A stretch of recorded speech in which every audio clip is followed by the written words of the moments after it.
Hello everyone.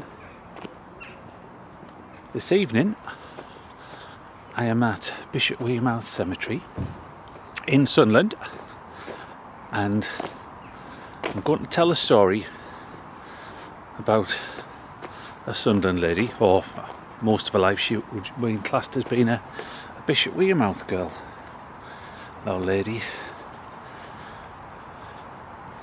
Now this story is one that meant a lot to me because it was one of the first real long stories I did based on headstones in the cemetery, so it's always stuck with us. And she's not a historical figure from the past, just somebody who had a normal life.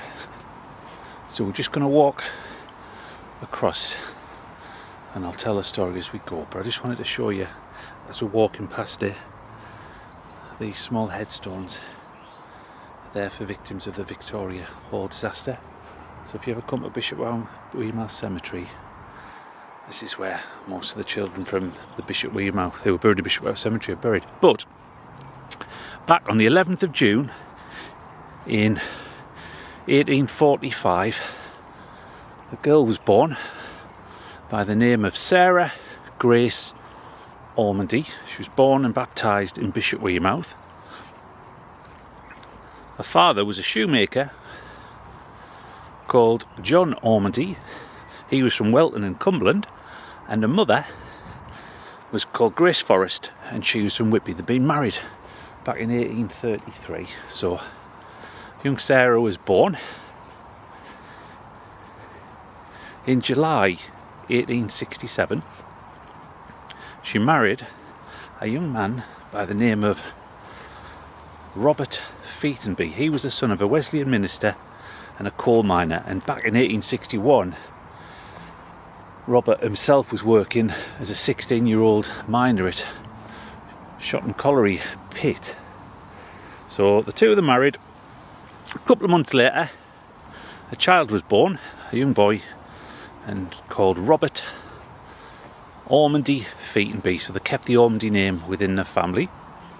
So she must have been a few months pregnant at the time of their marriage, because the baby was born around October.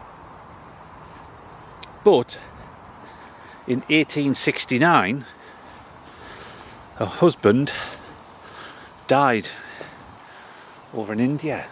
He was a mining engineer, so he must have done well working in the pits and got a job out there. Now the one part of the story I don't know whether Sarah and young Robert, the young child, went with him.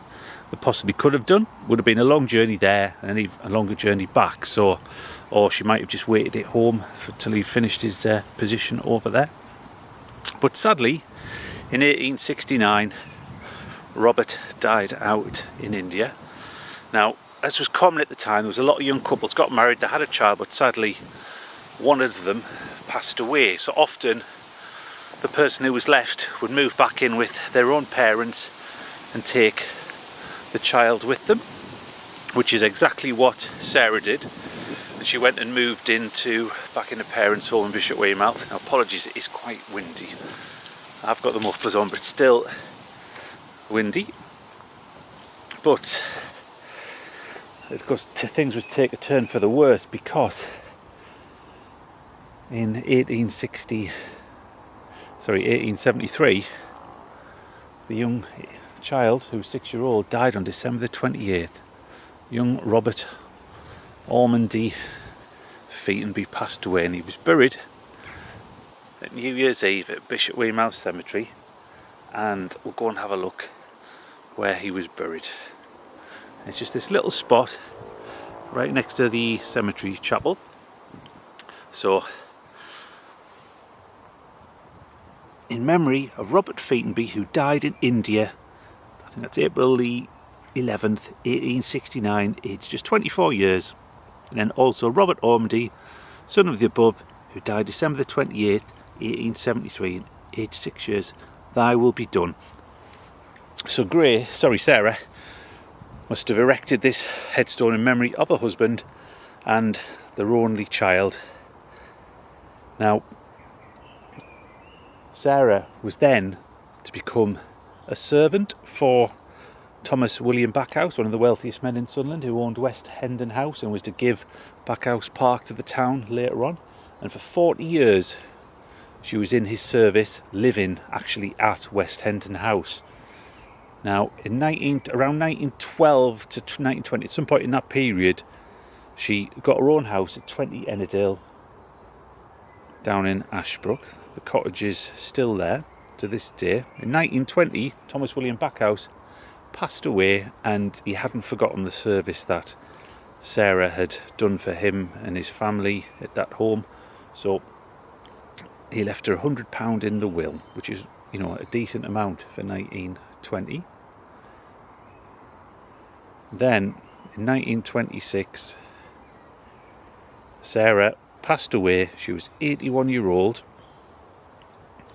And he mentions it. Also, Sarah Grace Featonby, relict of the name above named, Robert Featonby, who died November the 29th, 1926, aged 81 years. She was a relict because after Robert died, she never married again. There was no more children.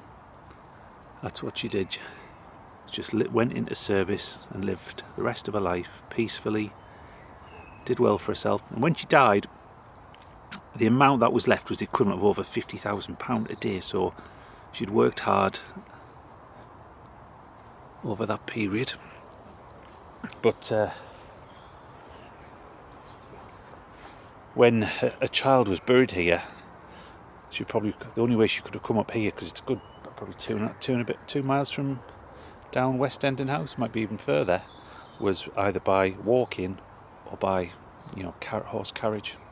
horse cab up to the cemetery. She probably would have come across here along the pavement to pay respects to her son, and just probably, have a quiet moment or two here.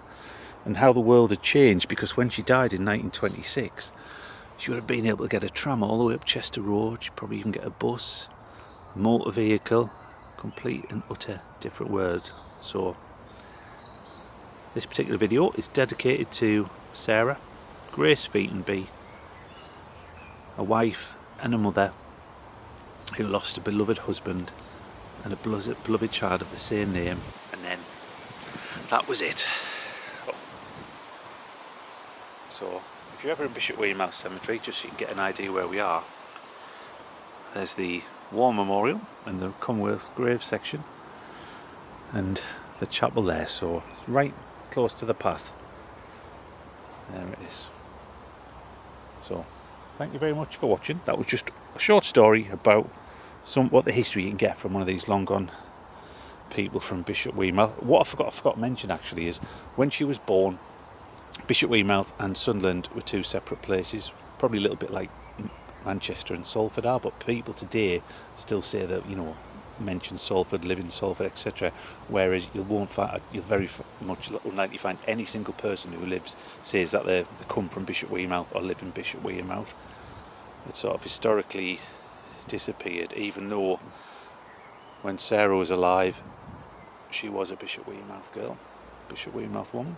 So thank you very much for it. If you did enjoy that, please give it a like, and if you want to, click on the subscribe, and I will see you next time. But by coincidence, the headstone next to it is another one of my favourite stories that I've ever written about this interesting family, the Athay family. And by coincidence, this gentleman, he had a son who died at Bombay, because he was out in India as well. Just shows you how far people travelled back in the 1800s. So thank you very much for watching, and I will see you next time. Take care.